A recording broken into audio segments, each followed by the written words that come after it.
यही भनेको क्या मैले यो गाउँहरू कस्तो रमाइलो छ है त्यो गाउँ पाइ गाउँ वाइ गाउँ जाने भयो जाउँ जाउँ अनि फेरि ल्याङ यस्तै छ ड्याङ हेर्नु घाम पनि उदाइसक्यो अहिले कति 5:30 हुन लाग्यो होला 5 बज्नु लाग्यो वा 5:30 हुन लाग्यो 4:30 5 बज्नु लाग्यो सो यही थियो रमाइलो भ्यूहरू देख्न सक्नुहुन्छ घरहरू चट्ट लाग्दो रामे घर च्यामे घर अनि त्यो हरिको घर अनि हरिको बुढीले के पकायो नि श्यामेको बुढीले माग्छे ए रामेको बुढी के पकाइस आज मासु पकाएको नि भन्छ अनि श्यामेको बुढी ए मलाई पनि दे न भन्छ अनि अर्को चाहिँ फेरि च्यामेको बुढी होइन थोरै ल्याएको भन्ने अनि श्यामेको बुढी पक म भोलि ल्याउँछु तँलाई दिनै छुच्चे भन्छ होइन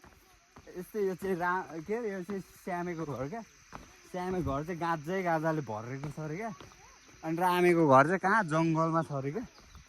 पाक्न अनि रामेको घर चाहिँ श्यामेको घर चाहिँ जहिले गाजा खाएर पिल्ल हुने अरे क्या अनि श्यामेको घर चाहिँ जहिले फ्रेस क्या मासु भात खाएर नि ज्यान पनि हुने क्या अनि